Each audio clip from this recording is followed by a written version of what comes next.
चार दोस्तों की कहानी है, नवीन, संतोष, मनीष और प्रवीण। 12th की पढ़ाई पूरी करने के बाद पुराने जमाने की कहानी अपनी अपनी साइकिल से रवाना हुए और उस शहर का जो बढ़िया वाला होटल था वहां चाय नाश्ता करने के लिए पहुंच गए। चारों ने मुश्किल से मिलकर 100 रुपये इकट्ठा किए थे। वहां पर जाकर के बढ़िया सी उन्होंने छोटी सी पार्टी कर ली। पार्टी खत्म होने को आई थी, वो पैसे लेने के लिए बिल लेकर के वेटर आया। तभी चारों के बीच में एक डिस्कशन शुरू हुआ कि आज से 40 साल के बाद में हम चारों फिर से मिलेंगे। तब तक नहीं मिलेंगे, 40 साल के बाद में मिलेंगे और इसी होटल में मिलेंगे और पार्टी करेंगे। और उस दिन जो सबसे आखिरी में आएगा उसको बिल के पैसे देने। चारों ने कहा वो बहुत बढ़िया, बहुत बढ़िया। वो बच्चों वाली शर्त लगती, वो लग गई। तो 40 साल के बाद मिलने का डिसाइड हुआ। वो जो वेटर था वो सारी बात सुन रहा था। उसने कहा ठीक है, अगर आप 40 साल बाद आते और मैं यहीं रहा तो मैं भी आपकी वो 40 साल बाद वाली पार्टी देखना चाहूंगा।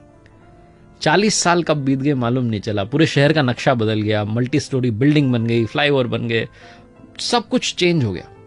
और चारों दोस्त जो थे उनकी जिंदगी तो कंप्लीटली अलग अलग हो चुकी थी। कोई इंजीनियरिंग के लिए दूसरे शहर में चला गया था, कोई सरकारी कॉलेज में दाखिला ले रहा था, कोई अपना बिजनेस शुरू कर चुका था। सब ने अपनी अपनी जो है जिंदगी जीना शुरू कर दिया था और जिंदगी में बहुत आगे बढ़ चुके थे। 40 साल बीतने के बाद में सबको तारीख याद थी, 1 जनवरी को मिलना था। शाम के लगभग 6 बजे होंगे। वो जो होटल थी वो 5 स्टार होटल बन चुकी थी। वो जो वेटर था उसका मालिक बन चुका था भोला। एक लग्जरी कार आकर के रुकती है और उसमें से मनीष निकलता है और जाकर के सीधा होटल में देखता है तो वो जो सेठ बन चुका था भोला वो पहचान जाता, कहता है अरे आप आ गए, क्या बात है, आपके लिए प्रवीण सर ने टेबल बुक करवा दिया, आप बैठिए। और आपने मुझे पहचाना कि नहीं, मैं वही वेटर हूं जो उस दिन था। बोला अरे क्या बात है, आप तो मालिक बन गए। मनीष को इस बात की खुशी हो रही थी कि मैं पहले आ गया, मुझे बिल नहीं चुकाना है।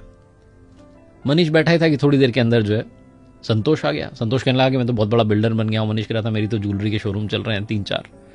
दोनों अपनी बातचीत कर रहे थे कि नवीन आ गया। नवीन ने कहा जी मेरी भी बहुत बढ़िया कंपनी चल रही हैं। तीनों इंतजार कर रहे थे प्रवीण आ जाए। तभी वो जो सेठ था भोला, जो कि उसका मालिक था 5 स्टार होटल का, उसने कहा कि अरे आप शुरू कीजिए, स्नैक्स लेना शुरू कीजिए। उनका प्रवीण सर का कॉल आया था कि वो थोड़ा देरी से आएंगे, आप शुरू कीजिए। तो तीनों की जो है बातचीत, हंसी ठिठोली शुरू हुई, मजाक शुरू हुई।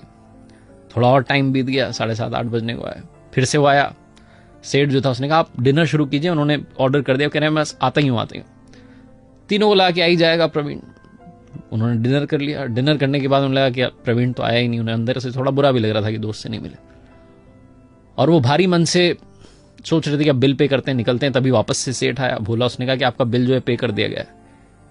तो तीनों चौंक गए कि प्रवीण ने बिल भी पे कर दिया, आया भी नहीं।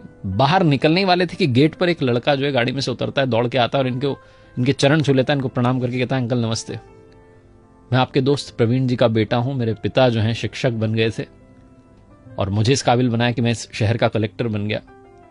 लेकिन पिताजी 1 महीने पहले ये दुनिया छोड़कर चले गए। उन्हें बीमारी हो गई थी, बीमारी ने घेर लिया था। लेकिन उन्हें शर्त याद थी, 1 जनवरी की तारीख याद थी। इसलिए उन्होंने कहा था कि तुम सारे अरेंजमेंट कर देना, बस उन्हें बताना मत। जब उनकी सारी पार्टी खत्म हो जाए तो बाद में बता देना। वो नहीं चाहते थे कि इतने सालों बाद आप मिलें और आपकी जो खुशी है उसमें दखल पड़ जाए। तीनों दोस्त रोने लग गए। उन्हें समझ में नहीं आया कि कैसे रिएक्ट करें। ये छोटी सी कहानी आपकी हमारी जिंदगी की कहानी बनती जा रही है। आप में और हम में से बहुत सारे लोग अपनों से मिलना बंद कर देते हैं, इंतजार कर रहे होते हैं कभी किसी सेलिब्रेशन का। यूं ही अपनों से मिलना शुरू कर दीजिए, क्योंकि क्या पता कब कौन हमें छोड़ करके चला जाए। आदमी वाकई जो है पानी का बुलबुला है। छोटी सी कहानी जिसका सार ये समझाता है कि वक्त बिताइए अपनों के साथ में। ये जो वक्त दान है ये आज के जमाने का बहुत बड़ा दान है।